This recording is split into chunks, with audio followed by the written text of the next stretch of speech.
جس کا نتیجہ یہ ہے کہ آج ہم اپنے کردار کے نہ بلند کرنے کا نتیجہ ہے کہ لوگ ہم سے کٹ چکے ہیں، ہم سے دور ہو چکے ہیں۔ ہمارے اندر اتحاد و اتفاق نہیں ہے۔ ہمارے غریب جو خط افلاس کے نیچے کرا رہے ہوتے ہیں وہ ہماری بات سننے کو تیار نہیں۔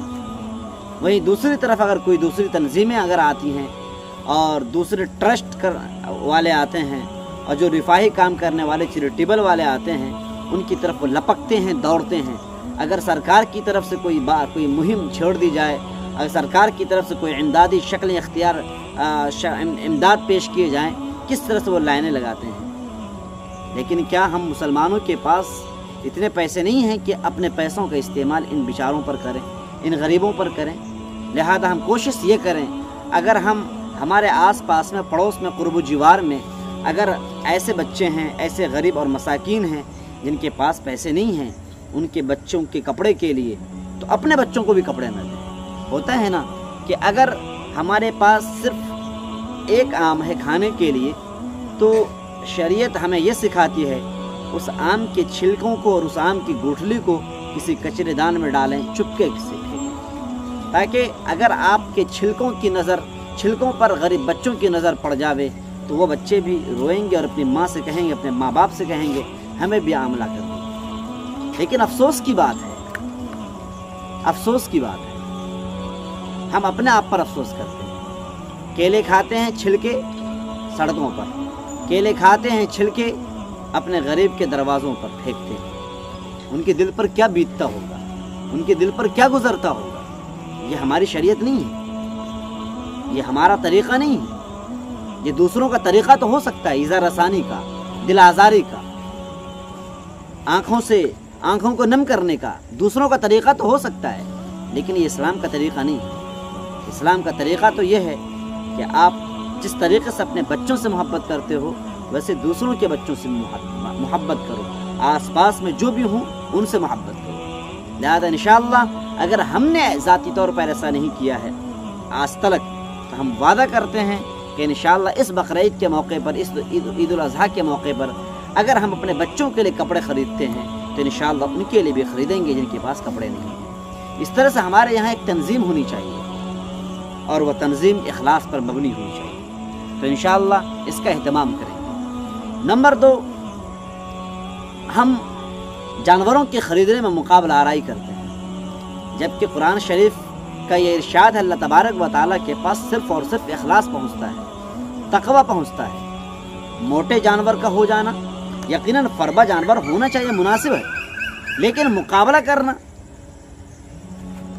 دکھاوے کے لیے خریدنا اور گھومتے پھرتے رہنا اور یہ کہتے رہنا کہ تمہارا جانور کتنے روپے کا ہے، تمہارا بکرا کتنے روپے کا ہے، ارے ہماری گائے تم نے دیکھی ہے، ارے ہمارا بیل تم نے دیکھا ہے، ارے ہمارا بکرا تم نے دیکھا ہے، کیا تم نے دبلا پتلا خرید لیا ہے، ذرا ہمارے بکرے کو دیکھ لو۔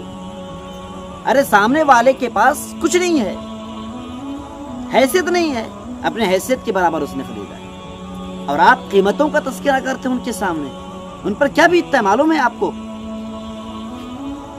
اور آپ کے پاس آپ ترم خواہ بنتے ہیں، آپ کے پاس اللہ نے آپ کو دولت دے رکھی ہے، ان دولتوں کا استعمال کرتے ہیں اور دکھاوا کرتے ہیں، ہم دکھاوا کرتے ہیں۔ لہذا آپ 2 لاکھ کی قربانی پیش کر دیں، اگر اس میں ریا ہے اللہ قبول نہیں فرمائے گا۔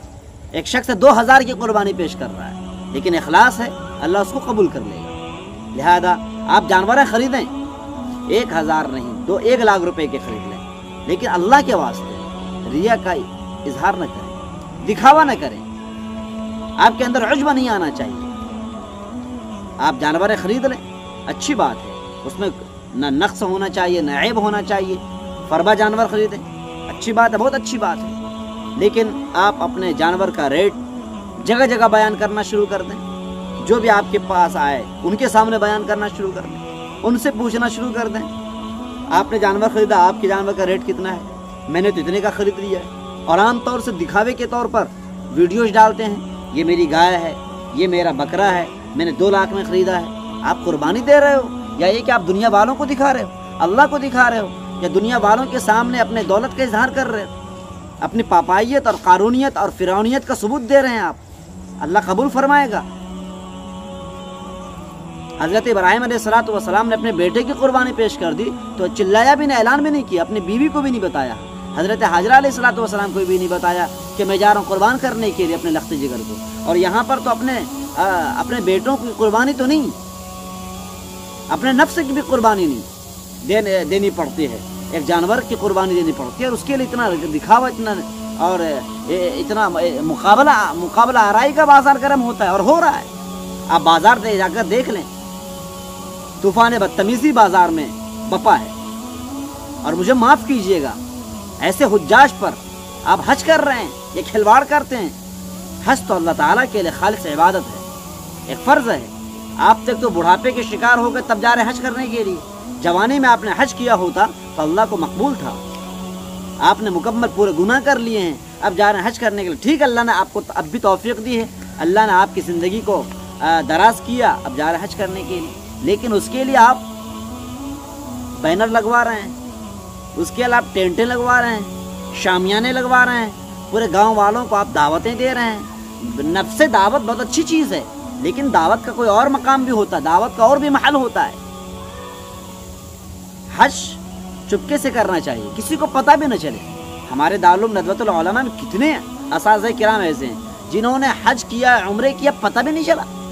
حضرت آپ محلق ہیں، آپ کے سر کے بال ختم ہو گئے ہیں، بقرعید کے بعد اگر ایسا نظر آتا تو ظاہر سی بات ایک تعجب کی بات ہوتی ہے، تو ہم لوگ پوچھا کرتے تھے حضرت آپ عمرے پہ گئے تھے، حضرت آپ حج پہ گئے تھے، اس وقت پتہ چلتا ہے کہ ہاں فلاں حج پہ گئے تھے۔ لیکن یہاں پر تو باضابطہ اعلان، اور اس سے بھی آگے بڑھ کر حج کرنے سے فارغ ہونے کے بعد اگر آپ ان کے پاس جاؤ، اگر آپ نے حاجی کہہ کر نہ پکارا تو وہ ناراض ہو گئے، ناراض ہو جاتے ہیں کہ تم نے مجھے حاجی کیوں نہیں کہا۔ بلکہ ایک نے تو یہ تک بتایا کہ وہ رسید کاٹنے کے لیے گئے، چندے لینے کے لیے گئے، انہوں نے جو ہے الحاج چھوڑ دیا، ڈائریکٹ نام شروع کیا تو ان کو چندہ نہیں دیا اور کہا کہ الحاج لکھو، میں حاجی ہوں۔ یہ کیا طریقہ ہے؟ یہ کیا طریقہ ہے یہ؟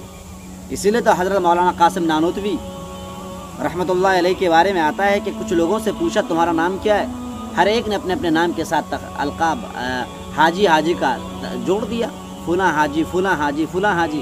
اب لوگوں نے حضرت سے پوچھا آپ کا نام کیا ہے، کہا کہ نام اشرف نمازی یا قاسم نمازی۔ شاید کہ یہ واقعہ حضرت مولانا اشرف علی تھانوی رحمۃ اللہ علیہ کا ہے یا مولانا قاسم نانوتوی رحمۃ اللہ علیہ کا، ان دونوں میں سے کسی ایک کا ہے۔ انہوں نے کہا اشرف نمازی یا قاسم نمازی۔ لوگوں کو تعجب ہوا یہ کیا نمازی جوڑ رہے ہیں آپ؟ کہا کہ میں دن میں تو میں اپنے اس پوری زندگی میں کتنی نمازیں میں نے پڑھ لی ہیں، اور آپ نے تو صرف ایک حج کیا ہے، اپنے نام کے ساتھ حاجی جوڑ رہے ہیں، کیا مجھے اس بات کی اجازت نہیں کہ اپنے نام کے ساتھ نمازی جوڑ لوں؟ یہ دکھاوا ہو رہا ہے۔ اگر کوئی آپ کو حاجی کہہ کر نہ پکارے آپ ناراض ہو جاتے ہیں، حاجی کہو مجھ کو، حاجی نہ کہے تو آپ گلا پھٹ جائے گا، لیکن آپ سنیں گے نہیں۔ حاجی اگر چھوڑ دیا جائے آپ کے نام کے ساتھ، اور جب حاجی کہہ دیا جائے گا تو آپ بہت خوش ہوتے ہیں، 500 کے بجائے 1000 روپے آپ اللہ کے راستے میں دے دیتے ہو۔ لیکن اگر حاجی نہ کہا جائے تو بخیلی کا اظہار کرتے ہو۔ اللہ کے واسطے یہ حج اللہ تعالیٰ کے لیے خالص عبادت ہونی چاہیے، اور وہاں پر ریاکاری نہیں ہونی چاہیے۔ آپ حج کریں، لیکن یہ کون سا طریقہ ہوتا ہے کہ آپ لوٹتے ہیں آپ سرزمین حرم سے تو آپ مطار پر اور اسٹیشنوں پر اپنے گھر والوں کو، خاندانوں کو بلاتے ہیں، بلکہ ٹیم کی شکل میں بلاتے ہیں اور کہتے ہیں گلپوشی کرو، اس کے فوٹوز لو اور دنیا والوں کو بتاؤ کہ فلاں حاجی آ گیا ہے، ان کے استقبال کے لیے ہم کھڑے ہیں۔ یہ کون سا طریقہ ہے؟ کچھ چاپلوس بھی لوگ ہوتے ہیں، کچھ چاپلوسی بھی کرتے ہیں۔ اگر ایسے لوگ آپ کو گلپوشی کرتے ہیں ان کو بھگائیے وہاں سے۔ وہ چاپلوسی اس لیے کرتے ہیں تاکہ آپ ان کو دعوت دیں اپنے گھر پر، اور وہ آپ جو ہی اسٹیشن پر اترتے ہیں وہ فوراً آپ کے گلے میں ذلت کا مالا ڈالتے ہیں۔ وہ عزت کا مالا نہیں ہوتا، وہ ذلت کا مالا ہوتا ہے، ذلت کا ہار ہوتا ہے۔ اللہ کی طرف سے وہ ذلت اس میں پہنا ہوا، وہ شدہ ہوا کرتی ہے۔ لیکن اللہ کے واسطے آپ جاؤ سفر حج پر، کسی کو پتہ نہیں چلنا چاہیے۔ ہاں اللہ کہ آپ نے جن کو تکلیف پہنچائی ان سے جا کے معافی مانگ لیں، تو معافی مانگنے کی شکل یہ بھی ہوتی ہے نا، مجھے معاف کر دیں، مجھے معاف کر دیں۔ یہ ہے میں حج کرنے کے لیے جا رہا ہوں، مجھے معاف کر دیں، میں حج کرنے کے لیے جا رہا ہوں، مجھے معاف کر دیں۔ یہ ریا نہیں تو کیا ہے؟ پوری زندگی تو ہماری پوری زندگی تو ریا میں تو گزر ہی گئی۔ کم سے کم آخری عبادت کر رہے ہیں، اس کے بعد ہو سکتا ہو کہ ہماری موت آ جاوے، اس وقت بھی ریاکاری میں مبتلا ہیں۔ یہ کیا تو بتائیں آپ؟ لہذا اللہ کے واسطے آپ حج کریں، کسی کو پتہ نہیں چلنا چاہیے۔ ہمارے استاد محترم مولانا عبدالرحیم صاحب نے ایک بار پڑھاتے ہوئے کہا کہ لوگ تہجد میں کھڑے ہوتے ہیں، سامنے والے کو پتہ نہیں چلتا ہے، تو اب وہ سوچتا ہے کہ لوگوں کو کیسے پتہ چلے کہ میں تہجد گزار ہوں۔ چنانچہ وہ جب صبح جگتے ہیں، بیدار ہوتے ہیں، تو لوگوں سے کہتے ہیں کہ میں جب صبح بیدار ہوا تہجد کے لیے تو کتے بھونک رہے تھے، تو کتے کے بھونکنے کو انہوں نے تہجد سے جوڑ دیا۔ میں تہجد میں بیدار ہوا تو کتے بھونک رہے تھے، یعنی کتوں کو نہیں بھونکنا چاہیے۔ آپ کتوں کا تذکرہ نہیں کرنا چاہ رہے، بلکہ اپنے تہجد کا تذکرہ کرنا چاہ رہے ہیں کہ میں تہجد گزار ہوں، میں صبح بیدار ہوتا ہوں، لہذا مجھے صوفی کہو، مجھے بزرگ کہو، میرے ہاتھ پر میری قدم بوسی کرو، میرے ہاتھوں کو چومو، میں بزرگ ہوں۔ ارے اللہ کے واسطے یہ سب بند کریں۔ لہذا دو چیزیں خاص طور سے بقرعید اور عید الاضحیٰ کے موقع پر عام طور سے خاص طور سے جو پائی جاتی ہیں وہ یہ ہیں کہ ہم جب بھی جانور خریدتے ہیں ریاکاری کا بازار گرم ہوتا ہے۔ ہم حج کرنے کے لیے جاتے ہیں، وہاں پر ریاکاری، فوٹوز پہ فوٹوز، ٹھیک ہے، فوٹو یہاں پہ ہم لے رہے ہیں، یہ تو ہم ویڈیو مجبوراً بنا بھی دے رہے ہیں، لیکن وہاں جا کر کے جو کہ جہاں پر آدمی مجنون ہو جانا چاہیے، آدمی دیوانہ ہو جانا چاہیے، وہاں پر فوٹو پہ فوٹو لیے جا رہے ہیں، وہاں پر ویڈیوز پہ ویڈیوز بنائے جا رہے ہیں۔ بہرکیف یہ ہمارے علماء کا کام ہے، اور علماء نے جو بھی فتویٰ دیا ہے اس پر عمل کرنا چاہیے، لیکن یہ ہے کہ ریا کسی طرح سے کسی اینگل سے ریا کا اظہار نہیں ہونا چاہیے۔ اور جو بات ہم نے یہ کہی ہے کہ غریب بچوں کا خاص طور سے خیال رکھا جائے بقرعید کے موقع پر، عید الاضحیٰ کے موقع پر، اور ہم نے جو قربانی پیش کی ہے، قربانی میں ان کا ضرور حصہ رکھا جائے۔ اولاً یہ کوشش کی جائے کہ ان کو گپت روپ میں چپکے سے ان کو پیسے دے دیں، اور ان سے کہہ دیا جائے کہ ایک جانور آپ لے لو، اس جانور کو قربان آپ کر دیں۔ جیسا کہ ماشاءاللہ پی ایف وائی یعنی پاپولر فرنٹ آف انڈیا والے بہت اچھی طریقے سے کام کر رہے ہیں، جگہ جگہ ہمارے علاقے میں خود کتنے ہمارے نوجوان ہیں جو کہ جن کو کہ دیا جاتا ہے جانور، جا کے غریبوں میں تقسیم کر دو۔ چند غربا حضرات مل جاتے ہیں اور پھر بقرعید کے موقع پر بقرعید کے دن جمع ہوتے ہیں اور 7 لوگ مل کر کے اس کو ذبح کرتے ہیں۔ ان کو احساس نہیں ہوتا ہے کہ میں کسی کے سامنے فقیری کر رہا ہوں یا کاسے گدائی پھیلا رہا ہوں، ان سے بھیک مانگ رہا ہوں کہ مجھے گوشت لا کر کے دو، ایسا کچھ نہیں ہوتا ہے۔ ان کو چپکے سے گائے دے دی جاتی ہے، ان کو چپکے سے جانور دے دیا جاتا ہے اور وہ قربانی پیش کرتے ہیں۔ تو یہ پاپولر فرنٹ آف انڈیا والے کرتے ہیں، ہم میں سے ہر ایک ایسا کر سکتا ہے، ہر ایک کے پاس پیسے ہیں۔ اگر آپ چپکے سے 10,000 نہیں دے سکتے ہیں، لیکن اگر میں اعلان کروں کہ فلاں غریب کو 10,000 چاہیے تو آپ اعلان کر کے دیں گے تو 20,000 دینے کو تیار ہو جاتے ہیں۔ یہ ریا نہیں تو کیا ہے؟ لہذا اللہ کے واسطے سامنے والے کو احساس نہیں ہونا چاہیے۔ غربت ان کے لیے آزمائش نہ بنا دیں، مفلسی ان کے لیے آزمائش نہ بنا دیں، تاکہ رات میں وہ بیٹھ کر نہ روئیں۔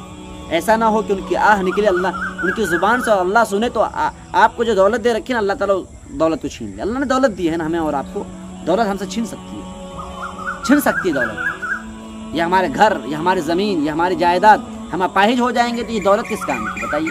ہماری زبان گنگ ہو جائے تو دولت کس کام کی بتائیں؟ اللہ کی قدرت میں سب چیزیں ہیں۔ لہذا اپنے گھر غربا کو اپنی زبان کے ذریعے سے، اپنے حرکات، سکنات، اشارات کے ذریعے سے اپنے غریبوں اور مساکین کو تکلیف نہ پہنچائیں، خدا را۔ لہذا اس بار ہمیں یاد کرنا پڑے گا، اگر ہم اپنی بیوی کے لیے، اپنے گھر والوں کے لیے نئے کپڑے لیتے ہیں، عام طور سے ہوتا تو یہ ہے کہ عید میں جو کپڑے خریدے جاتے ہیں وہی کپڑے بقرعید میں بھی لیے جاتے ہیں، لیکن اللہ تعالیٰ نے فراوانی اب دے رکھی ہے، بقرعید کے موقع پر بھی اچھے اچھے کپڑے لیے جاتے ہیں۔ ہمارے گھر میں ہماری نوجوان بیٹی ہیں، نوجوان بہنیں ہیں، وہ کپڑے 3,000 4,000 کے لیتی ہیں۔ ان کو تلقین کی جائے کہ میری بہنوں، میری بیٹیوں، آپ اپنے کپڑوں میں تھوڑی تخفیف پیدا کرو، قیمت میں تھوڑی تخفیف پیدا کرو، 4,000 کے کپڑوں کو 2,000 میں لے لو۔ اگر 2,000 آپ کے ان کو مل جاتے ہیں، اگر ان کے چہرے پر خوشی ظاہر ہو جاوے تو اللہ تعالیٰ تمہیں تو اور بھی مزید خوبصورت بنا دے گا۔ خوبصورتی کپڑوں کا نام نہیں ہے، لیس الجمال بمظہر فعلم وان ردیت بردا، اور اذا المرء لم يدنس من اللؤم عرضه فكل رداء يرتديه جمیل۔ شاعر نے کہا ہے نا کہ انسان اگر کتنے کپڑے پہن لے لیکن ان کے اخلاق اچھے نہیں ہیں تو وہ خوبصورت نظر نہیں آئے گا، اور گندے گندے کپڑے پہن لے، یعنی کپڑے میں پیوند لگے ہوئے ہیں، اگر ان کے اخلاق اچھے ہیں تو 1000 پیوند لگے کپڑے ہیں لیکن اخلاق اچھے ہیں تو وہ آدمی خوبصورت نظر آئے گا۔ تو اپنی بیویوں کو، اپنے بال بچوں کو اس بات کی تلقین کریں، یہ پیغام کو ان کے ذہن و دماغ میں بٹھائیں جو شریعت کا پیغام ہے کہ کپڑوں میں کچھ نہیں رکھا ہے۔ خوبصورت اگر بننا ہو تو دوسروں کو خوش رکھو، اللہ تمہیں خوبصورت بنا دے گا۔ دوسروں کے چہرے پر خوشیاں لاؤ، ان کے چہرے پر تبسم لاؤ، اللہ تبارک والا تمہیں بھی ہمیشہ کے لیے تمہارے چہرے کو نورانی کر دے گا۔ تمہاری زندگی کو خوبصورت بنا دے گا۔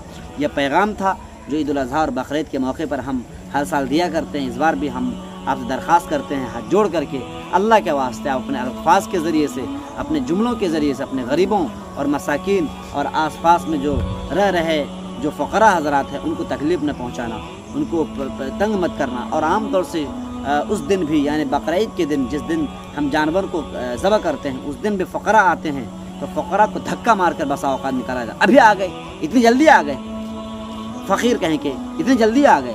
ارے ہمارے نبی نے تو فرمایا ہے کہ اگر کوئی شخص گھوڑے پر آئے اس کو بھی دے دیا کرو، وَإِن جَاءَ عَلَىٰ فَرَسٍ، اگر گھوڑے پر آئے۔ گھوڑے کا ترجمہ ہمارے ندوے کے جو استاد معناز استاد حضرت مولانا نیاز احمد جو شیخ الحدیث تھے، نیاز احمد قاسم ندوی دامت برکاتہم، وہ فرمایا کرتے تھے اگر کوئی آئے بلیٹ پر آ جائے، بلیٹ پر، تو آج گھوڑے کا ترجمہ بلیٹ سے کریں گے، یعنی کوئی بلیٹ پکڑ آتا ہے بھیک مانگنے کے لیے اس کو بھی دے دیا کرو، ان کو نصیحت کر دیا کرو، لے لو اور محبت سے کہو کہ آپ کی شان نشان نہیں ہے، آپ جا کر کوئی کام کرو۔ اس طرح کے الفاظ کہیں گے، ارے فقیر کہیں گے ارے تم کو کچھ نظر نہیں آیا، اس طرح کے جملے کہتے ہیں، افسوس کی بات ہوتی ہے۔ لہٰذا کوئی بھی آیا آپ کے سامنے طاقتور ہے اور دیکھ رہے ہیں کہ آپ یہ لحیم شہیم ہے، کما سکتا ہے، دھکا مار کر نہ جائے، زجر و توبہ کا مظاہرہ نہ کریں، تو اس دن بھی لوگ آتے ہیں گوشت مانگنے کے لیے، تو ان کو آپ محبت سے دیں۔ ہاں، اور ایک پیغام اور لیں کہ بقرعید کا جو گوشت ہوتا ہے ہر کوئی کھا سکتا ہے، کوئی تفریق نہیں ہے اس میں،